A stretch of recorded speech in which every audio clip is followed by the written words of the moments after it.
Today's episode is going to be a lot of fun. Now, as you know, on December 5th, we have two final shows of pay per views from both TNA and Ring of Honor. TNA had, of course, Final Resolution. We have, of course, title matches and special matches, but amongst them, we did have NXT talent making their way. As you know, the war between both companies continue on. And then we move on with Ring of Honor, of course, which is their last pay per view of the year, featuring, of course, title matches. We will crown the first ever Ring of Honor Women's Pure Champion. So, who will walk out? Will it be Billy Starks or will it be Deonna Purrazzo? So, that's going to be a lot of fun. Then we have, of course, for our main event, which is who's going to dethrone Athena? Will it be Persephone or Athena will reign supreme once again? So we'll see about that too. And then we move on with AEW Collision as we continue, of course, with more of the Continental Classic and other matches as well. As we head for this Wednesday, a lot of things are going to continue on as well. And then we wrap up our episode as usual with some news updates to give you guys updates on what's been happening in the world of wrestling, such as what events and promotions are thrown out, who's booked, what matches are set, including developments that are happening in the world of wrestling as we speak. So, let's get ready for another episode of Deleted Wrestle Zone.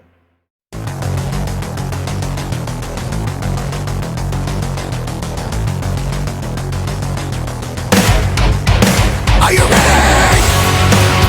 Get up, get up! Get up, get up! Get up, get up! Get up, get up! Get up, get up! Get up, get up! Hey everyone, welcome to Deleted Wrestle Zone, all things that is pro wrestling with AEW, NXT, New Japan Pro Wrestling, TNA, the National Wrestling Alliance, various promotions, wrestlers, matches, and championships. I am your host, J-Rod here. So, if you are new to the channel, welcome. This is a channel we do a lot of pro wrestling reviews from various promotions, not only here in the United States, but also in Japan, Mexico, Canada, Europe, the UK. Any world of wrestling is not as big, but it continues to grow. We also, of course, do discussion videos, talk about various topics such as the wrestlers themselves, the promotions, factions, storylines, whatever we want to talk about. We also, of course, do more news updates. If certain information has been unable to be on this episode, we can either put it on the next one or on a separate video by itself. We also, of course, do real-time news updates to keep you guys on alert if something has happened in the world of wrestling that needs to be addressed ASAP. We also, of course, got the Unagi Sayaka Watch and various other cool wrestling content as well. So if you like what you see, please subscribe to us and click on that subscribe button. You'll be getting a lot of daily reviews and other cool wrestling content as well. But if you like this episode, please give us a like on the like button or nice comments in the description down below. Now, enough with the jibber jabbers. Let's get started. So, let's begin with TNA Final Resolution.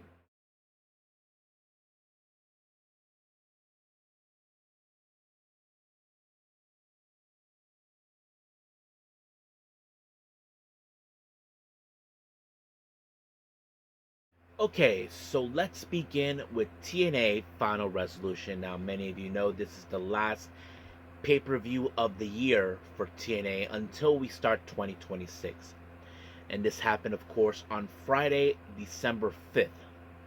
Now, we opened up with Mike Santana versus Charlie Dempsey. Now, remember, Mike Santana, as you know, not too long ago, he lost the TNA World title to Francis Kazarian. But, however, Frankie wasn't the big cause of what happened.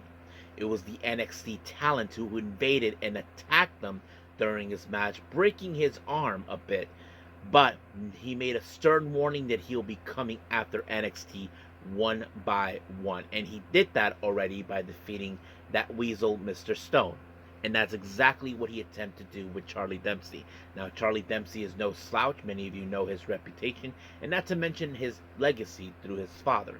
But it did not stop Mike Santana, because sooner or later, he's going to get everyone who wronged him after losing the TNA World title.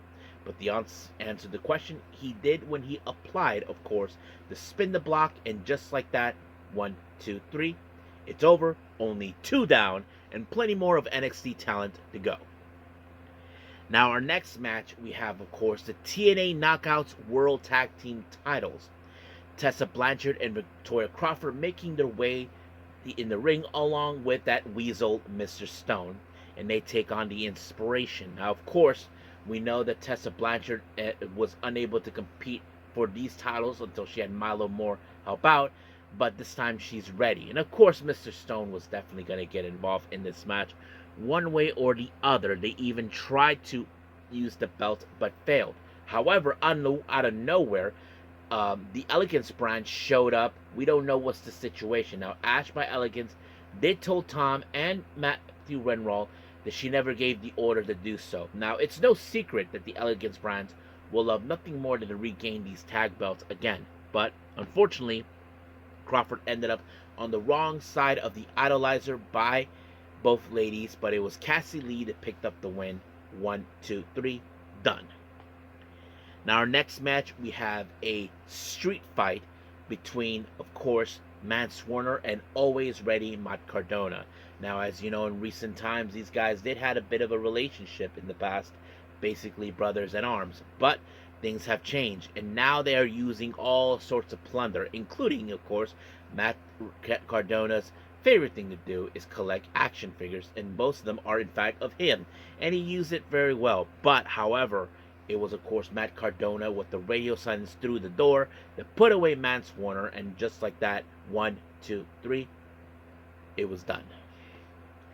Next match, we have the TNA International title.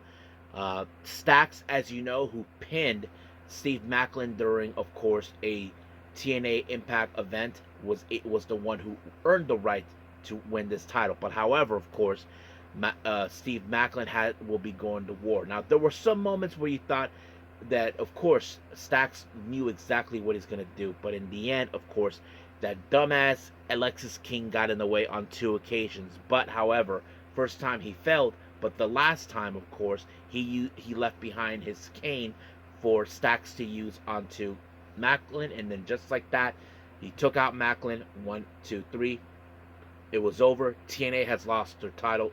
One title again, this time to someone in NXT, and that is Stacks. And of course, I feel bad for Carlos Silva that he had to put on the belt on him, and of course, Stacks had no respects for him whatsoever.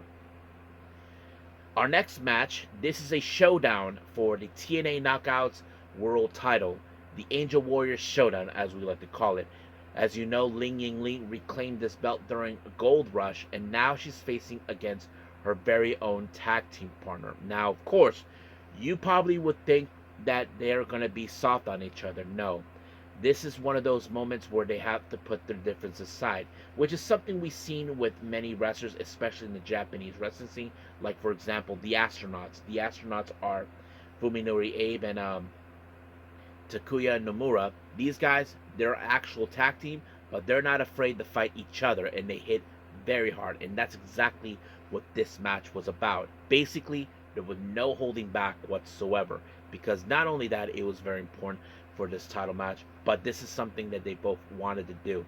But unfortunately, it was Ling Yingling with the swinging face buster, and just like that, 1, 2, 3, Lee retained the belt. And of course, we did see her do a post-match promo, a post-match comment at the end, but unfortunately, both ladies were attacked by Danny Luna, who's been unhinged, as you know, who's been aiming for this belt. But however, Indy Hartwell, who has unfinished business with Danny Luna, well, showed up and began beating the crap out of her. So it went out of nowhere. So that's pretty much what happened. Now, as you know, NXT are happy that they claimed the TNA International title. So basically, they're proving that they are the strongest out of both companies. But we'll see how things will go from there. Now, our next match, we have the battle of the factions, the Order of 4. Mustafa Ali, the Dumb Hands, and of course, Agent Zero. They take on the Rascals, all 4 of them.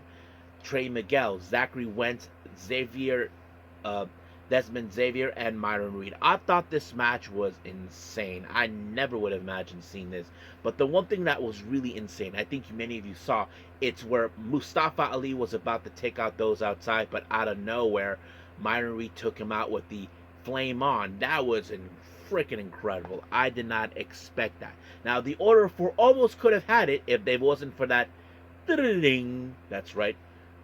Elijah just showed up out of nowhere. Remember, Mustafa Ali attacked them in his concert, and now, like the old saying goes, payback's a bitch. So he took out Mustafa Ali and dragged his ass using the lasso on his feet with the horse all the way. So yeah, like the old saying goes, he rode it on a horse. So that's exactly what Elijah did. And of course, this led, of course, the Order 4 in disarray. But in the end, we did see all 4 members of the Rascals apply their own moves on John Skyler. First, it was, of course, Trey Miguel with the Meteora. And then, of course, the Swanton by Zachary Wentz. And after that, the Spiral Tap on by Desmond Xavier. And then the 450 by Myron Reed. And just like that, 1, 2, 3, Myron Reed picked up the win for his team. And the Rascals picked up the win. Yep, just like that. Now, our next match, we have the TNA World Tag Team titles. Tyrick Igwe and Tyson DuPont High Rise will take on the Hardy Boys, the GOATs of tag team. So basically, this is one of those moments where NXT are determined to gain these belts regardless of everything that happened. But, of course, things didn't go according to plan for them because it was the Swanton by Jeff Hardy onto DuPont, and just like that, 1, 2, 3, it was over. However, out of nowhere, we did see a surprise appearance in the post-match by the Righteous, and it seems now they're aiming for the TNA World Tag Team belts, so we'll see where that goes from there. Now, our next match, we have, of course, the TNA X Division title. AJ Francis staked his claim against Leon Slater. Now, of course, you ask yourself, how will Leon Slater take the big man down? I don't know. But however, we've been seeing, of course, a bit of a shift change coming from Rich Swann, like not sure if this is what he wants to do. Then we did see BDE, someone that AJ Francis defeated, but Rich Swann, as you know, he turned on AJ Francis, and just like that, it was a Swanton 450 by Slater. He retained the belt. So this means first class is no longer first class, more like dumb class. Now, before our main event, we did see, of course, he is Nick Mannett's brother. The end. Yep, he showed up dressed up in a turkey. Decided to talk about his big brother and the Call Your Shot trophy. However, that's another time. But the one thing he did, he decided to run his mouth about Mara Shade, calling her a girl because of the way she super kicked. Well, you should have turned around and then kaboom, just like that. She knocked him out. Well, message received. So anyway, let's jump into our main event. We have, of course, the TNA World Title. JDC making his chance to win this belt before he retires starting in 2026. But he has to go against the so-called king, Frankie Kazarian. Now, of course, we did see the referee was out of nowhere. We know this is one of the tactics that Frankie Kazarian would use. And then he, of course, applied the chicken wing onto JDC. I mean, JDC did everything humanly possible to withstand him, but nothing goes. However, when the chicken wing was applied, JDC refuses to give up, and then, of course, the ref called it. But during the post-match, while the system was checking up on JDC, they were sneak attacked by the TNA roster, assaulting them. And then we did see they were attempting to burn the ring. Luckily, some talent, TNA talent, such as Macklin and the Hardys, showed up. And then, of course, Stax punched his own father-in-law. That's right, he punched Santino. And now things are going to get a little complicated. But Santino did say there's going to be a steel cage match between these two sides. So that's going to be a very interesting moment. So we'll see how that will play out. But as this moment, we're done with TNA. Let's move on with, of course, Ring of Honor Final Battle.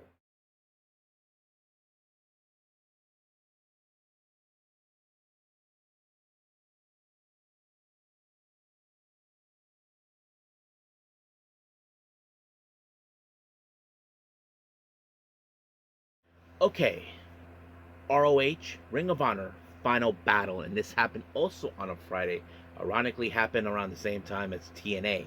But normally we normally don't do like the pre-shows, but for this one we had, of course, the 0 hour in final battle. We opened up, of course, with the Outrunners taking on those idiots. Premier athletes suck, of course. And we ask ourselves how different it's going to be now.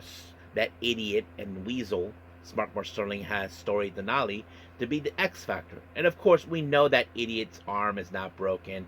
We know he's been playing dirty tricks, but it didn't do any favors for him whatsoever because the Outrunners prevailed when they applied, of course, Total Recall onto Davari, and just like that, Turbo Floyd picked up the win. 1, 2, 3, adios. Then we have, of course, Layla Gray versus Zeta Steele. Now, the match was pretty good, but however, I don't know how in the hell this match ended because it just cut off. Now, if anybody knows exactly what happened, how this match ended, please leave a comment down below because I'm lost because I've been trying to find something, but nothing. But the record does show that Layla Gray did pick up the win. Now, we did see an interview with, of course, Sammy Guevara and Beast Mortos. As you probably know, they are involved in the vacancy of the ROH tag team belts, and they're confident enough to walk away with it. But however, of course, they're confident enough to believe one of them will walk out as the ROH World Champion in the survival of the fittest. And then, of course, Eiji Seto showed up, saying that he will be, let's just say, teaming up against Commander and Bandito, as you know, to ensure that hopefully one of them will walk out as the champion. So we'll see how that happens. Now, we did see, of course, Lee Johnson taking on Ace Austin, so that's going to be a fun match. And of course, Blake Christian's not involved in this match as a second. That gave it a bit more perspective. But however, it may have cost Lee Johnson because he ended up being on the fold by Ace Austin, and just like that, 1, 2, 3, it's over. Now, we did see an interview with Blake Christian. As you probably know, his tension is now in hopes that he's going to walk out as the world champion because he feels he's the right to deserve it. He feels that he's the one who has the ROH universe on his back. So we'll see how that turned out. Now, our last match of the 0 hour, we have the JYV, of course, Grizzled Young Vets, taking on the Death Riders. Now, we know that JYV are also a team that don't play around, but however, the Death Riders are also even more extreme on that sense of ability. But in the end, it was the Busaiku knee onto Gibson by Wheeler Yuta, but it was Garcia that picked up the win. And just like that, 1, 2, 3, done. Now, we jump in, of course, with our main card, starting out, of course, the finals of the ROH Women's Pure Title Tournament between Deonna Purrazzo and Billie Starkz. Now, of course, I mentioned all of you this, that my money was on Deonna Purrazzo for obvious reasons. I mean, she is exactly the standards of what I think pure wrestling is all about. That should be for the women's division. But Billie Starkz, well, we know her intentions has always been about following the same pattern as Athena. But in this case, Deonna Purrazzo was able to wipe out all the rope breaks by Billie Starkz, but it took a bit of a while for Deonna Purrazzo to lose hers. But in the end, it was the Venus Milo, of course, that put away Billie Starkz, and Deonna Purrazzo just became the brand new and first ever inaugural women's pure champion. And of course, Queen Aminata came out to congratulate her. We know that Queen Aminata will love to fight Deonna Purrazzo, so we just got to wait and see how that plays out as well. Now, we did have a 30-minute Iron Man match between Nigel McGuinness and Lee Moriarty. Now, this match has nothing to do with the Pure Championship, to put on record here, and for those who have not been following.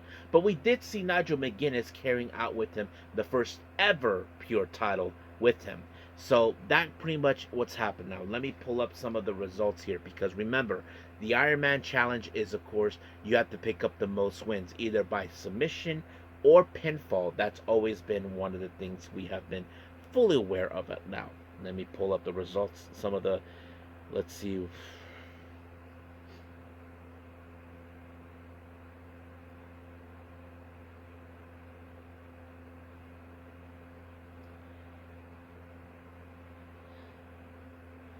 Okay, so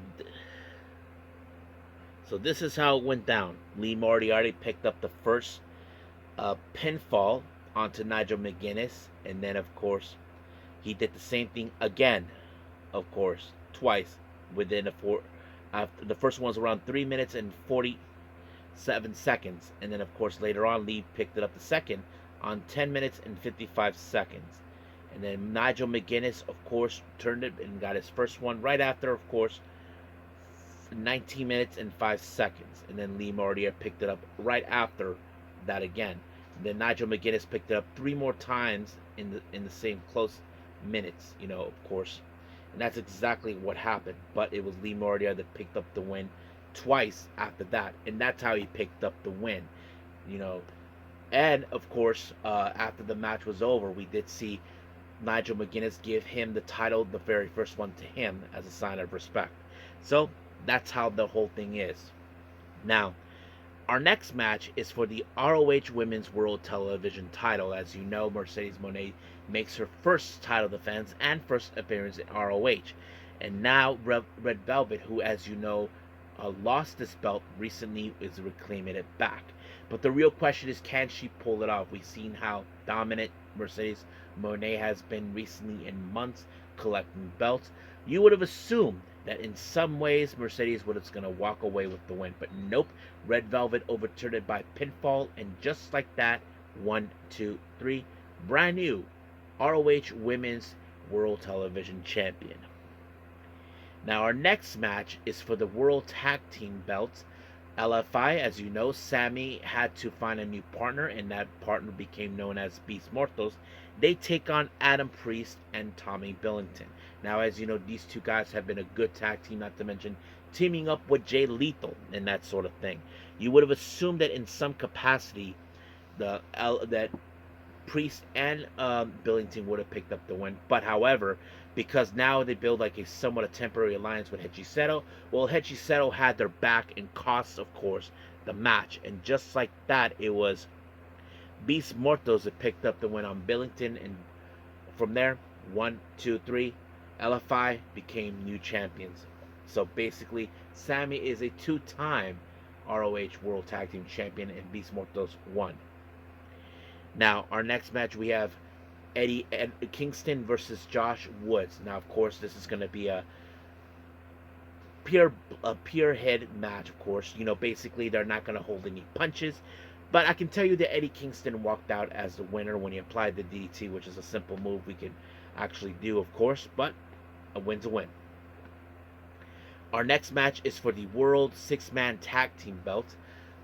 Shane Taylor Promotions defended against Skyflight, Dante Martin and Darius Martin, along with of course Scorpio Sky, and of course we're going to see certain things. I mean, Anthony Ogogo did get involved in this one, but the best moment is when we did see, of course, Trish Adora and Layla Gray pounded out in the ring, like taking off their earrings and shoe, all that stuff, and they just went all ahead. And then, of course, CD decided to deal with Anthony Ogogo by giving him the angel wings, and thank God he did.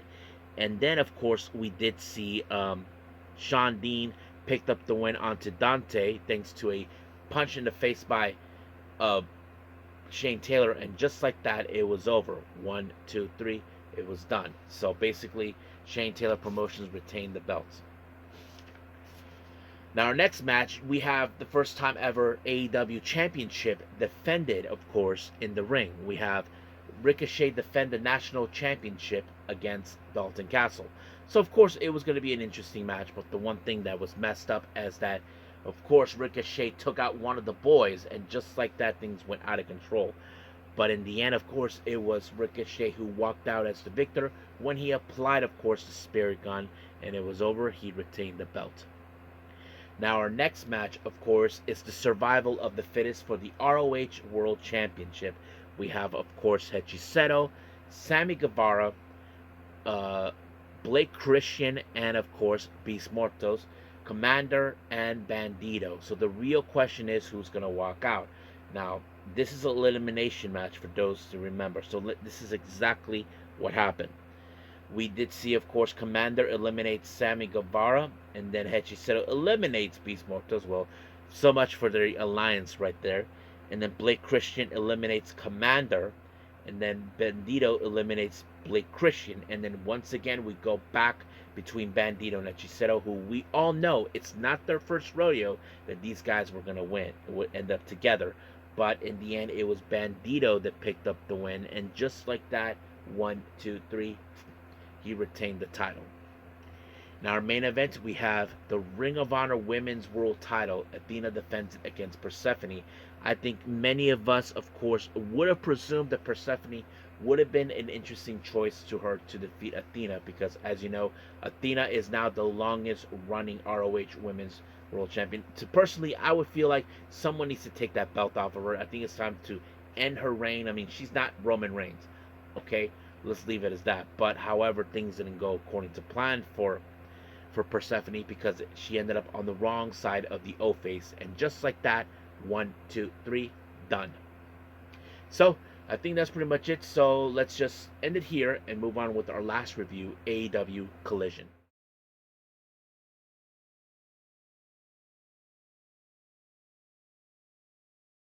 Okay, our final review, AEW Collision. Now, as you know, we continue more with the Continental Classic. Our very first match, well, should I say all the matches involved in this one, is all Blue League. So I have to say it's a good pace right there. We opened up with Orange Cassidy versus Roderick Strong. So this is a very interesting matchup. Now remember, of course, the conglomeration always considers Roderick Strong as a member due to his friendship with Kyle O'Reilly. But since he's out, that sets it up right there. But of course, Roderick Strong will love nothing more than to pick up the win, and so is Orange Cassidy. But as you know, these two guys were unsuccessful in their first matches. But the real question is, who's going to win this one? Well, obviously, that's a very good question. But however, it was Orange Cassidy with his usual unorthodox style that picked up the win when he applied a pinfall onto Roderick Strong, and just like that, 1, 2, 3, he picked up his first 3 points.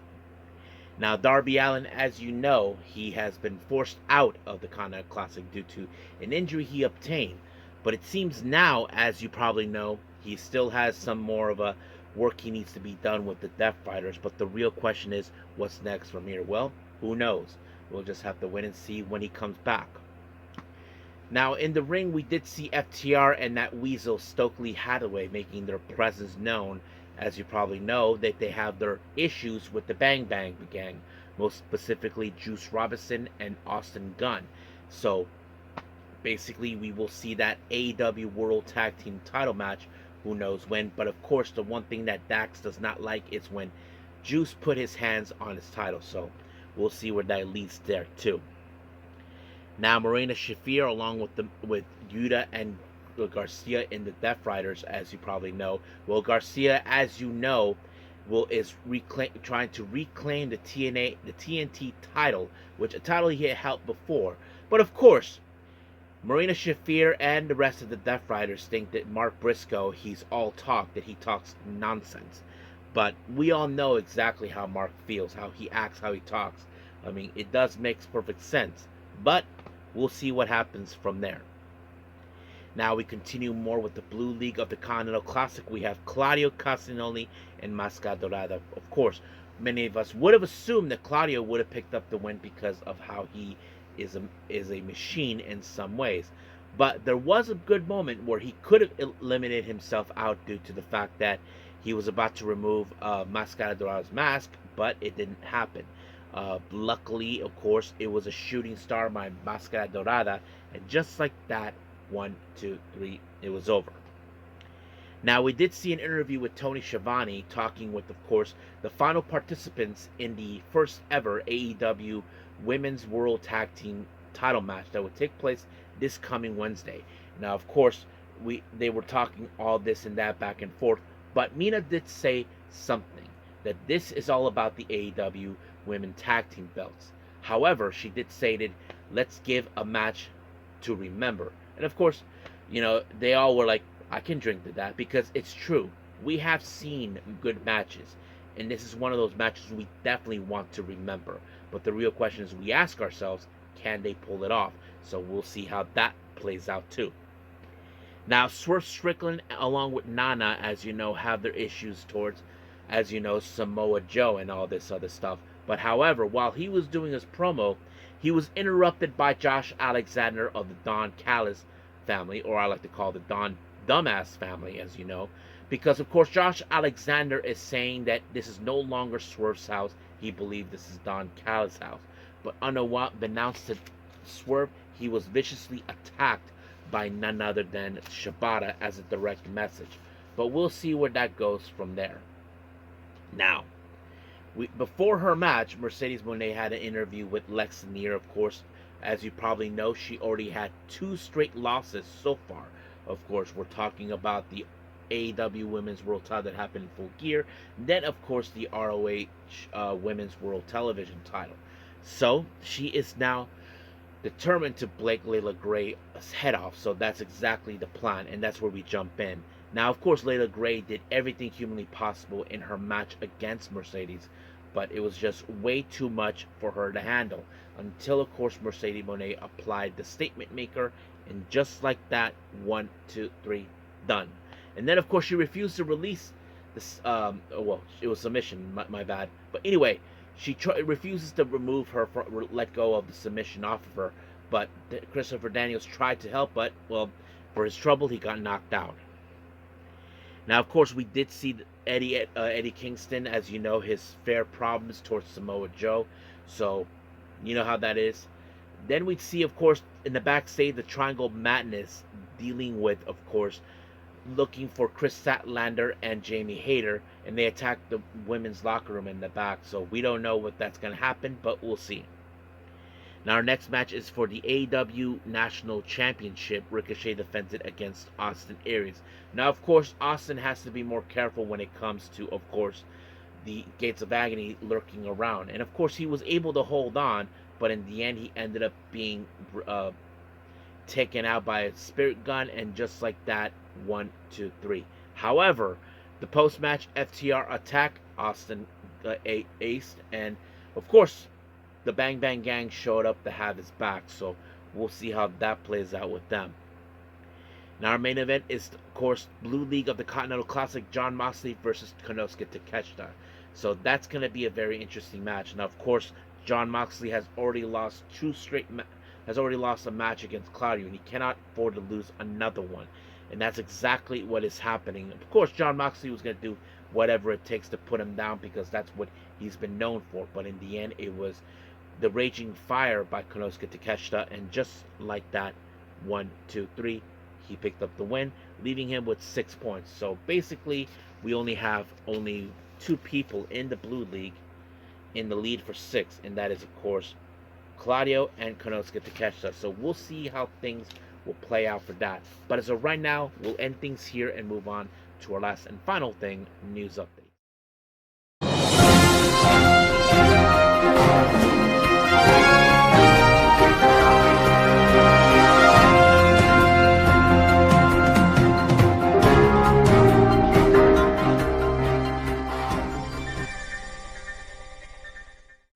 So welcome to our news update. So let's begin, as always, with upcoming events.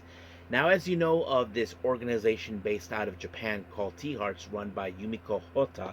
Now, keep in mind, it's not a promotion. It's an organization where they train wrestlers, of course. And she's been training wrestlers, and the latest, of course, protege is Miku Kane. And the recent one was, of course, Riko Kawahara, who is currently now with Marvelous. Now, however, of course, it was announced that next month on January 10th in Shinjuku Face, there's going to be a one-day tag team tournament, and they just announced who will be participating that particular event. We have Benny and Chi-Chi teaming up. They take on Suri and Nori. Dash Shizako will team up with Miku Kane to take on Ryo Mizunami and Yuna. And then finally, of course, we have Ryu Mutsumata teaming up with Honoka. They take on Shihiro Hashimoto and Media Koga. So that's right. This is a much of a makeshift team. Some of them you may remember, their team are from other promotions. So that's going to be an interesting thing to happen. And then, of course, we have the Jersey Championship Wrestling show known as Super Power Slam that will take place on the 1st of February. Billy Starks and Darian Danston will be involved. Now, of course, for our developments, it's been announced in the Media Scrum by Tony Khan that next year for the next ROH pay-per-views, we will have, of course, a Super Card of Honor, Death Before Dishonor, and Final Battle. So yes, those are the three particular big shows that they have. So it's going to happen for 2026. So it's been now 100% confirmed. Now, recently during the Media Scrum by in Tony Khan, there was talk about, of course, an all-woman show for AEW and ROH, and of course a special global special with the women's wrestlers from all over the world. And this is what he said: definitely an event, an all women's event with women all over is something I have thought about again. And potentially Global Wars bring women's all over could be great too. So yeah, so basically there's been discussions and talks about it.